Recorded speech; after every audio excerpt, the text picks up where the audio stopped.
ikintu cyitwa imitaka y'abantu, ariko yahereye mu gihugu cy'u Rwanda.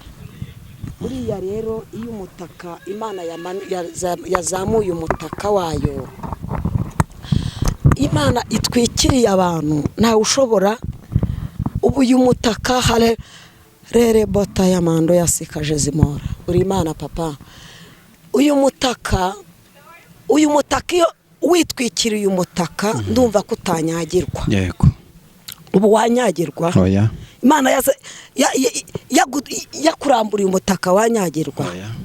Imana yambwiye ngo mbwire abantu b'Imana, Imana ibafunguriye imitaka bundi bushyashya. Amen. Kuko imitaka y'abantu yari yarafunzwe. Kabiri, ikintu Imana yambwiye ngo mu gihugu cyacu Imana izamuye umutaka. Haleluya. Izamuye umutaka. Imana ibahaye umutaka. Mwari mufite ubwoba ngo intambara itugezeho, ngo byakomeye, ngo byacitse, naho Imana yagiye iracyahari. Haleluya.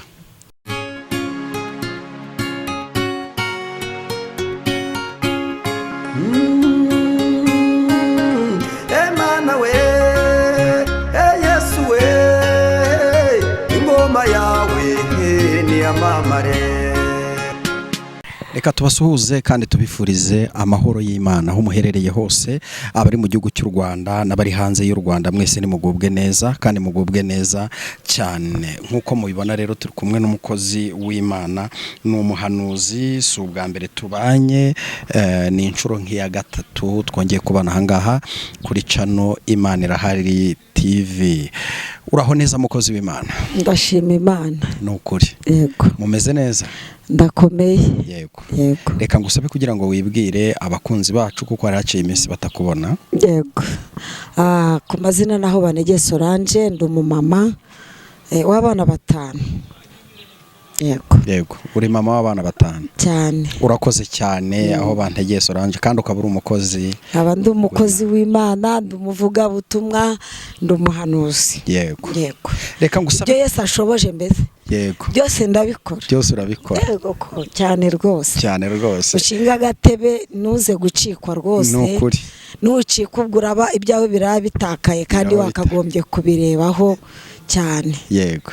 Reka ngusabe kugira ngo mbere yuko twinjira mu butumwa bwacu uyu munsi, ufite ubutumwa Imana yaguhaye kugeza ku bantu, ufite impanuro, impuguro, ufite ibintu byinshi byo kuvuga mu murimo w'Imana. Reka ngusabe kugira ngo mbere ko dutangira ubanze usenge Imana. Yego, urakoze.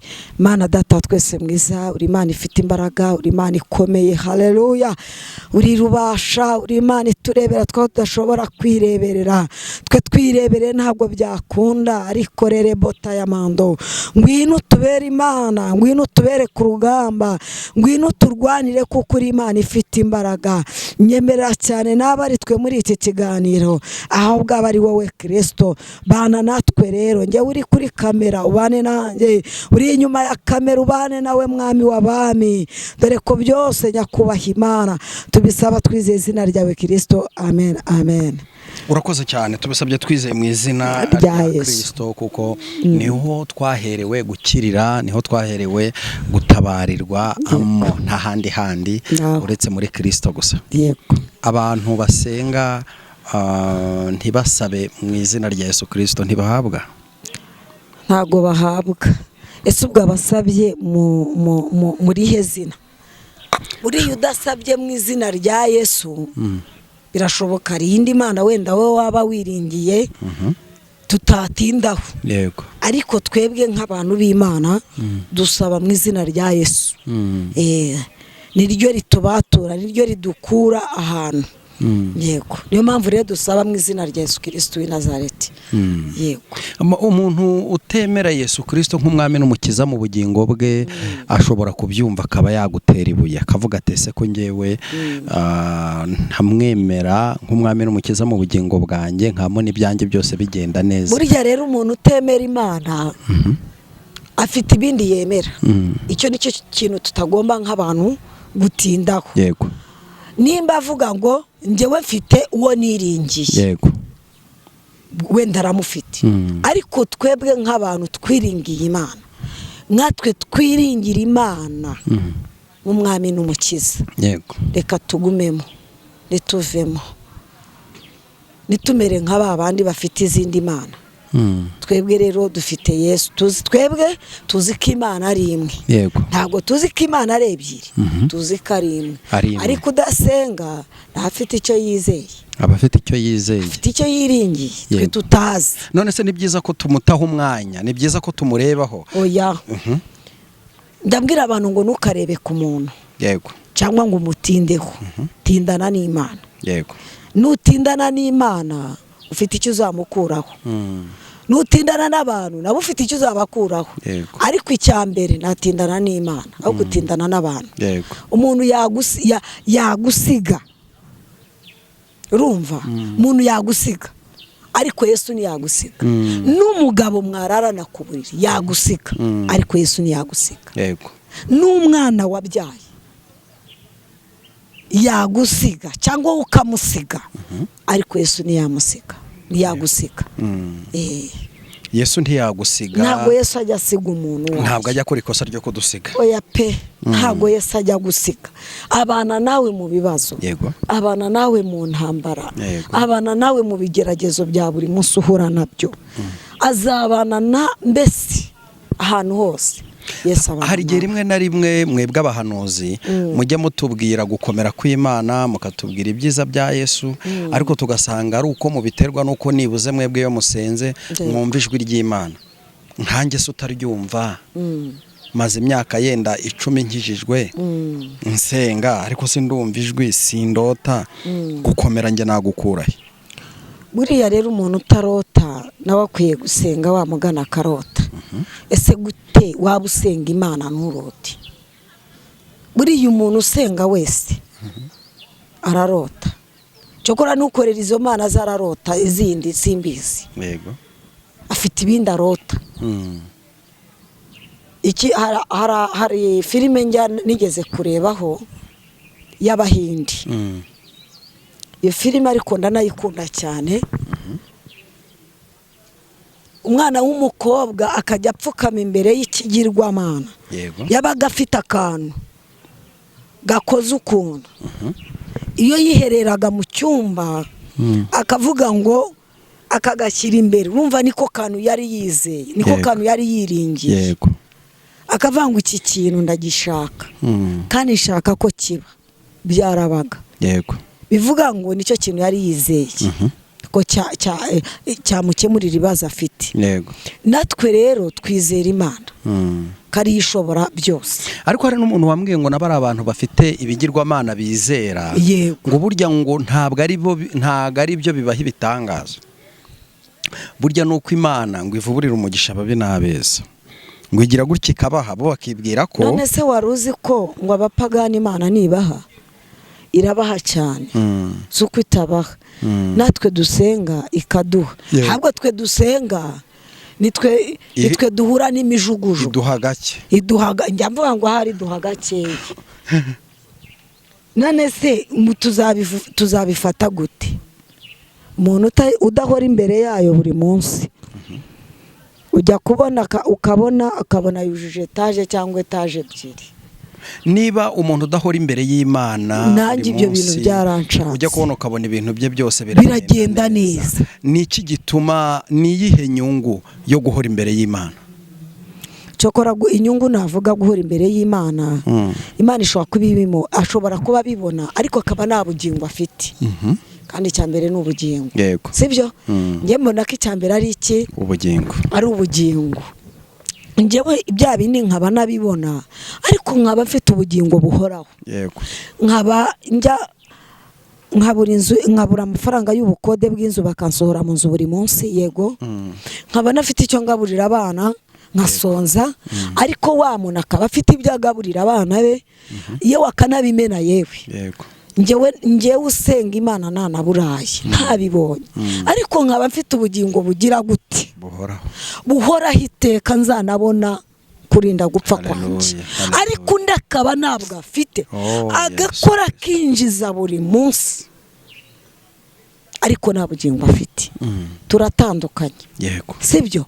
Impamvu dutandukanye mfite ubugingo buhoraho numva n'ijwi ry'Imana rimbwira ngo umva mwana wanjye ndagukunda ariko undi ntaryo yumva arabibona pe abona ubwo butunzi abona ayo mafaranga akabona ibyo byose ariko najwi ry'Imana ajya yumva ndakwinginze ngo uzumve ijwi ry'Imana riraryoha nshuti yanjye ijwi ry'Imana riraryoha ijwi ry'Imana rirahumuriza ntabwo ushobora kugenda nk'ikiragi yego arabifite ariko nta bugingo bugize gute buhoraho nta bugingo azabona yego ariko njyewe udafite bya bindi haleluya amina njyewe nzabubona ese icyambere so kubona ubugingo yego njye mbona ari cyo cyambere kuruta bya bindi byose nimba Yesu akubwira ngo no mu rupfu tuzajyana urumva muzajyana yego ariko undi ntabwo bazajyana jya kugira ngo nzabone biriya byaba byiza byose Yesu abimaye nta kibazo pe abimaye yabangiriye neza ariko nakubaho numva ijwi ry'Imana ngo umva mwana wanjye umva ariko ikintu mama wawe yaretse ubu tuvugana uri umuntu w'umugabo yaretse kukubwira ngo mwana wanjye nukuri kandi koko mushoboye kumara umwaka muvugana ariko atarongera mushobora kuvugana mushobora kumarana iyo myaka yose atarakubwira ngo umva mwana wanjye akantu keza nakubikiye nakubikiye ubutunzi bwiza hari umugabane nagusigiye ntabyo yakubwira ariko data wa twese uri mu ijoro arakubwira ngo umva mwana wanjye yego nzaguha ubutunzi ntabwo Yesu ajya abeshya iyo abikubwiye abazabiguha umva ikintu Yesu ariko ibaza ikintu mama wawe atakubwira ariko Imana ikakikubwira si ibintu byiza ni byiza cyane umva ikintu Imana ishobora kukubwira ngo hahandi nta babyeyi ufite Imana ikakubera umubyeyi ikakubwira ngo umva mwana wanjye ndahakubereye muri iyi si nubwo uyiri muri incike ariko ndahakubereye ni njye Mana yawe haleluya ukarya ukambara ukabyara ugaheka kubera Imana igize gute igushyigikiye ihakubereye abantu Yesu ashyigikiye haleluya umuhanga yararirimbye aravuga ngo yishyigikiye we agira ijambo iyo Yesu yagushyigikiye ugira ijambo aho wamburiwe ijambo Yesu arariguha aho bumva utatambuka Imana yo irahagutambutse kahakunyuza aho rukomeye Imana ikahakubera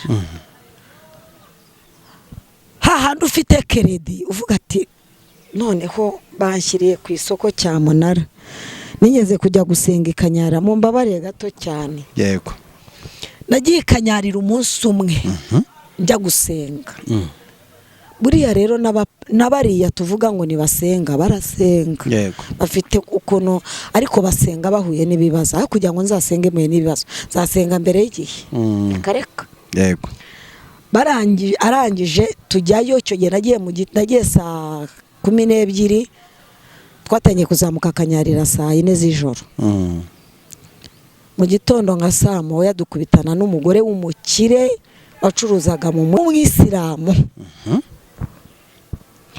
avuga ati mumbabarire mfite keredi umugabo yamaye amafaranga yayafashe keredi njya mu bucuruzi gucuruza yego none najyanye n'abandi za Dubai amafaranga barayanyiba yego none ni keredi none bavuze ko bagomba kuza kugira gute kudutereza cyamunara ni mwumva Imana iyi Mana we nayibabwira gute koko nuhura nayo uzayifata uyiheke nukuri nizagucike nuhura nayo hari igihe njya mvuga ngo wa Mana hari igihe Imana inkorera akantu gatoya ngabana izajya mu mujyi ngura isume nziza y'umweru zaguhe ngo zajya mu mujyi yashuka nziza yasume nziza y'amata nukuri nge ngenda yihetse sizacike. Arangije aravuga ngo none nje kureba ya Mana y'abarokore, wambabari ukajya ushaka Imana y'abarokore koko. muzashaka Imana y'abarokore itanga urubyaro wararubuze. Haleluya. Imana y'abarokore itanga ijambo wararibuze. Imana y'abarokore igucisha aho utari kunyura. Sinabona uko nakubwira iyo Mana y'abarokore. Uzambabarira uyishake umunsi umwe gusa. Nuhagera bavuga Imana wowe ntuzamere nk'ababandi nguvuge ngo ni babandi hoya nshuti yanjye. Uzavuge ngo reka byonyine gatoya kubw'ibibazo mfite reka nshake ya Mana y'abarokore. Numva bavuga yaravuze ngo naje gushaka ya Mana y'abarokore nuko yanatubwiye ngo numvishe ngo ikora imirimo n'ibitangaza. Imana itanga amafaranga apana yandi. Imana itanga amafaranga afatika. Bivuga ngo yaje gushaka Imana byari byamucanze kuko atagiye mu Bisilamu se nuko yabonaga ko ntacyo bamaze abarimo ariko yarabirebye aravuze ko ntacyo bivuze. yaravuze ngo ninjya wenda mu musigiti ntago ariko arangije aravuga ngo ngiye gushaka ya Mana y'abarokore ya yindi ivuga dufite Imana ivuga nshuti yanjye. Dufite Imana ihindura ibyanze guhinduka. Amen. Dufite Imana ya yindi uwo munsi bari bugutereze cyamunara ikaze kayitesha agaciro. Yarangiza ikaze kayitesha agaciro.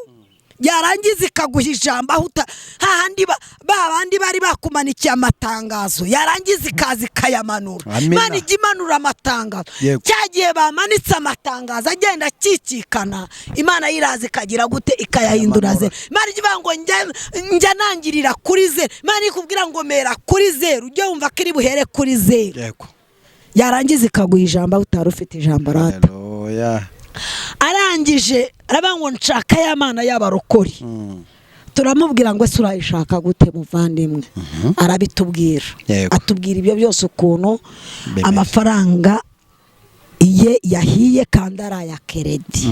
Turamubwira tuti rero nimba waje gushaka Imana biragusaba ngo wiyambure ubushwambagara. Haleluya. Amina. Mujye mwiyambura ubushwambagara mushaka Imana bigishoboka. Ni wiyambura ubushwambagara Imana izakwiyereka. Yego. Arangije arabati ndashaka Imana y'abarokore. Njya nkunda Imana y'abarokore. Yego. Imana y'abarokore igihindura ibyanze guhinduka muvandi. Arangije turamubwira nta kibazo uri buyibone. Ikintu twamubwiye ngo uko waje kuyishaka uyu munsi Imana ugire gute uyibone. Twarazamutse abantu bazi ku musozi wa Kanyarira. Turangije tugezemo hagati hamwe umuntu atacyumva amazi ahinda hasi. Tugezemo hagati Imana iramubwira tumva mwana wanjye. Iyi Imana yakumenye nuzemere ko abana aribo bakumenya. Uzemera Imana bari yikumenya. Haranire ko Imana ari yikumenya. Nuharanira ko abantu bakumenya bazakuvuga uko utari. Nuharanira uko Imana ikumenya nta muntu uzagufataho ijambo uko yishakiye. Tugeze hagati Imana amubwira tumva mwana wanjye icyo nkubwiye. Imana iramubwira ngo nkuhaye ijambo mu rugo rwawe. Urumva ko ijambo yari yarangije kugira gute kuri bo. Yari yararibuze. Yari yaribuze ku mugabo. Yari kubwira icyo mugabo? Ntacyo yari kuvuga. Yari kuvuga ngo amafaranga bayanwaye. Maze Imana yo kabyara yururutsa bari ikiheraho. Imana iramubwira ngo nkuhaye ijambo mu rugo. Nahandi yahereye mu rugo. Nago yamubwiye ngo ngeze muri banke nishyure rya deni ariko nabyo yabivuze nyuma. Ariko ikintu Imana yahereyeho mu rugo. Imana igihera mu rugo. Iraje amati nkuhayemo ijambo. Aravuga ati Imana ishimwe. Turazamuka. Tugeze hejuru turangije wa musozi. Imana iramubwira ngo nishyuye banki. Haleluya. Bari bazanye ibipapuro. Ibi mvuga ni njyewe twari kumwe Imana iramubwira ngo ibipapuro wazanye kuri uyu musozi ntabyo yari yakanyeretse. Yego. Ibipapuro wazanye mbitesheje agaciro. Imana yari byasohotse hehe? Muri banki. Imana iramubwira ngo wazanye nanjye. Haleluya. Ndabirangije byose. Umugore yariteruye yikubita hasi. Aravuga ati Imana irareba. Koko mbonye ya mana y'abarokore ndayibonye. Reba aho nagiye mu ishokoce ngo ndebe bya bipapuro. Ariko akimara kumva iryo jambo yaravuze ati noneho ya mana y'abarokore ndayibonye. Arangije abikura ati dore ngibi kuko byari byasohotse. Imana iramubwira ati ndagushubije kuko ndi Imana ndishyuye kandi nkuhaye agaciro. Uko Imana yabimubwiye nuko byagenze. Haleluya. Yari afite ngo umuvandimwe wari waramwibagiwe ni musaza we bavindimwe yaragiye hanze. Ariko ngo mwiyo minsi akimara kuvikanyarira iminsi 3. Oya ni iminsi 2 kuko niko yambwiye. Yumva ngo aramuhamagaye nuwo kwa se wabo. Aramatese ko twaburanye ndati rwose nanjye naragushatse narakubuze. Aramati nyamara naragushatse ndakubura. Atese na amahoro. Undati yari amahoro. Yego. Ndumva nshaka kukugura fanta. Ndumva nshaka guhahira abana bawe. Urumva baherukanaga ataranabyara ataranashaka. Yego. Aramati urakoze Imana iguha umugisha. Yamuhaye amafaranga angana na yandi agomba kujyana hehe. Yandi agomba kwishyura banki. Imana igigutegurira. Imana igutegurire. Ishimwe. Nanjye Imana integurire. Imana igutegurire. Amina. Mu bigerageza uri mu uyu munsi. Imana nje kukubwira ngo igutegurire muvandi. Haleluya. Imana igutegurire. Imana iyo yaguteguriye ikora ibintu bikomeye ku buzima bwawe. Urumva ko Imana yaragize gute yari yamuteguriye. Amen. Arangije ya mafaranga uko yayasabye muri banki niko yayamuhaye. Haleluya. Arangije aravuga ati niki kiramaze iki Imana ikoze nicyo kirabaye. Amen. Ariko nje kubabwira ngo Imana igidutegurira. Imana igidutegurira. Imana idutegurira abanzi baduteze. Umunsi uri bupfireho Imana ndakubwira wowe uri muri Amerika ngo Imana igutegurire. Amen. Wa muryango wakwanze Imana igutegurire bongere bakwibuke. Amen. Wowe uri Burayi unkurikiranye Imana uri mu Rwanda Imana igutegurire. Haleluya. Cya gihe bakwanze bavuga ngo nuzakora ubukwe Imana ikora ubukwe. Haleluya. Amen. Bavuga ngo nagazabya arashatse sazabyara. Imana itegure nshuti yanjye. Imana igutegurire. Nje kukubwira ngo Yesu agutegurira. Aho rukomeye Imana igutegurire muvandi. Amen. Imana igidutegurira. Haleluya. Arangije Imana ibigize gute? Imana iramwishyuriye. Urumva no kumutware byagenze neza ariko yari yabanje hehe mu rugo. Mujye mushaka rero Imana. Nje kwabwira ngo mushake Imana y'abarokore. Amen. Abantu muri iyi minsi ntago bari gushaka Imana. Sinzi ikibazo bafite. Nyamara ibihe turimo naga ari byo kwicara. Ibihe turimo n'ibyo gushaka Imana. Yego. Ni wicara wumva ko wicaye nta kibazo. Uyu munsi uri kurya, uri kunywa nta kibazo ufite. Ariko nyamara hari ikibazo. Shaka Imana bigishoboka. Nimba wasengaga 2 usenge 3. Were kumva ko Imana hari ibyo yakoze ukicara ukadamarara ugashyira akaguru ku kandi. Twikomereze. Urakoze cyane ugumamo. Reka tuguhereza umwanya ukomeye utange message Imana yaguhaye kutugezaho uyu munsi. Yego. Muri iyi minsi rero ndi gutanga message y'umutaka. Nagiye kubona mbona burareka mbabwira ibihe turimo naga ari ibihe byo gukerensa nshuti zanjye. Uranjya mbwira abantu ngo muve mu byo murimo. Yego. Muve mu byo murimo. Nimba warasengaga 2 ukabusenga 1 ukabutakiyiriza ubusa. Ijambo ry'Imana tuangwa abadayimoni bakurwaho niki? No kwiyiriza ubusa no gusenga. No kwiyiriza ubusa no gusenga. Nimba udasenga ukaba wicaye wambabari ugasenga Imana. Wambabari ugatabaza Imana. ibi bintu byagiye biba nkabibonesha amaso yanjye.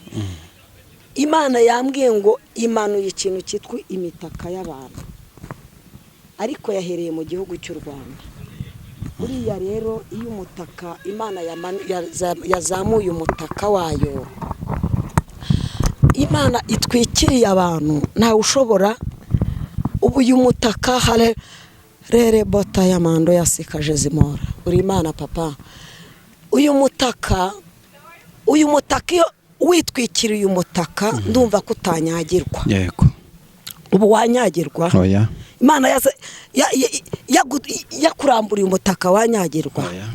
Imana yambwiye ngo mbwire abantu b'Imana, Imana ibafunguriye imitaka bundi bushyashya. Amen. Kuko imitaka y'abantu yari yarafunzwe. Kabiri, ikintu Imana yambwiye ngo mu gihugu cyacu Imana izamuye umutaka. Haleluya. Izamuye umutaka. Imana ibahaye umutaka. Mwari mufite ubwoba ngo intambara itugezeho, ngo byakomeye, ngo byacitse. Naho Imana yagiye iracyahari. Haleluya. Naho Imana yagiye iracyahari. Iyakurinze cyagiye bikomeye. Imana yambwiye ngo dore umutaka wayo. Iwe uzamuye mu gihugu cyacu. Haleluya. Dore nguyu umutaka Imana yaduhaye mu gihugu cy'u Rwanda. Amen. Imana iduhaye umutaka. Uyu mutaka Imana yazanye yambwiye ngo nimbahumurize ngo ntacyo muzaba. Imana yambwiye ngo dore irabatwikiri babereye maso, babereye ku rugamba. Imana ihagaze ku mipaka itandukanye. Dore nguyu umutaka Imana yarayimaye ngo nkubereke. Haleluya. Nago uyu mutaka nari ngufite nawuguze mu gitondo. Yego. Kugira ngo mbereke ko Imana yabahaye umutaka. Nari kuza nkabivuga ni mubyemere. Mukavuga ati ni bya bindi by'abantu, agari bya bindi by'abahanuzi muvande. Dore nguyu umutaka Imana yabahaye. Mwihagarika imitima yanyu, dore nguyu umutaka. Rere bota yasiri, dore umutaka w'Imana, dore nguyu. Haleluya. Ntago igihugu cyacu kizongera kumenekamo ikintu cyitwa amaraso. Dore nguyu umutaka Imana yamaye. Kugira ngo ibatwikire, ibahishe. Imana irabahishe, irabatwikiriye. Amen. Uyu mutaka ntago uzigera uva ku gihugu cyacu cy'u Rwanda. Dore nguyu. Yambwiye ngo nkubereke uko urambuye uko. Nubundi niko ukubona ukuboko kwanjye kumanitse. Nubundi niko Imana nagiye kubona mbona imanitse ukuboko gutya. Imana irambwira ngo uyu mutaka genda uwereka abantu. Ninjye wawuzamuye kandi nawe uzawufunga. Yego. Muhumure. Muhumure. Imana yatuzaniye ingabo ikomeye cyane. Nta kindi tugomba kwiyambaza n'Uwiteka. Amen. Iyi Imana yavuze iba yavuze. Iyi Imana yavuze ikuraho ibyo byose mwebwe mwabonaga. Nuko Uwiteka nyiri cyubahiro rero yambwiye ngo mbabwire. Amen. Yego.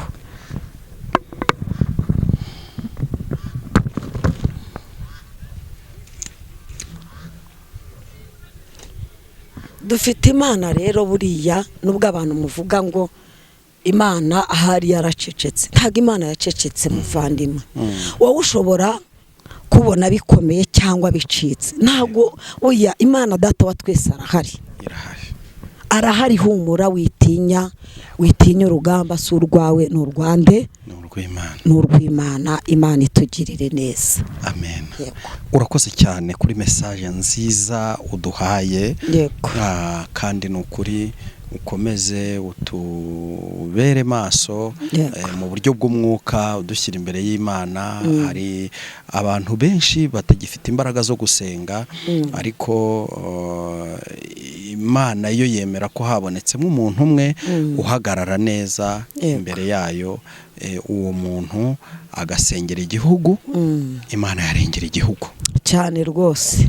Kubw'umukiranutsi igihugu cyacu tuba tugihetse ni umugongo wacu. Umva turanagikunda cyane cyane. Yego. Nta kintu cyatumeneramo rero cyaduhungabanya. Tuba turi maso nk'abasenzi. Yego. Yego. Urakoze cyane Yego. mbere y'uko tugana ku musozo reka ngusabe kugira ngo utambutse nimero ya telefone umuntu Yego. yakwifuza gusengana nawe Yego. umuntu yakwifuza kuvugana nawe utambutse nimero yawe ya telefone. Murakoze cyane, nomero yanjye ni 079 5978207. Nyikoresha kuri WhatsApp, ahantu hose unyeneye wambona nta kibazo. Yego. Yego. Nawe ufite YouTube mfite channel, yego, Ibendera ry'Abera TV. Yego. Yitwa Ibendera ry'Abera TV. Reka twinginga abakunzi bacu banyarukireho Yego. nabakurikire inyigisho nziza zihari. Hari amacano menshi adakora ibintu by'Imana, ariko twe twahisemo gukora amacano yo gukora ijambo avuga ubutumwa ry'Imana. bwiza bw'Imana. Abanyarukire ku Ibendera ry'Abera TV bakore subscribe, share ndetse na comment. Reka tugushimire, Imana iguhe umugisha. Urakoze, Imana nawe guha umugisha. Karibu n'isengesho. Mana data twese mwiza, uri Imana ifite imbaraga, uri Imana ikomeye, wabanye natwe muri iki kiganiro. Ngaho genda ugere ku bantu bawe, ugere ku mitima ya buri umwe wese, ubagirire neza kandi ubiteho. Abagushakana umwete bakubone Yesu we, bakubone Kristo, bakubone bundi bushyashya, nibakubone nka cya gihe bakubonaga, bongere bakubone, kuko uri Imana iruhura abarushye n'abaremerewe. Urakoze nyir'ubutware, urakoze nyir'icyubahiro, dore ko byose mbisanize izina ryawe Kristo. Amen, amen. Urakoze cyane wari udukurikiye. Ni mutarakora subscribe, ukore subscribe, share ndetse na comment. Ibisigaye saduhana umugisha. Shalom. Amen.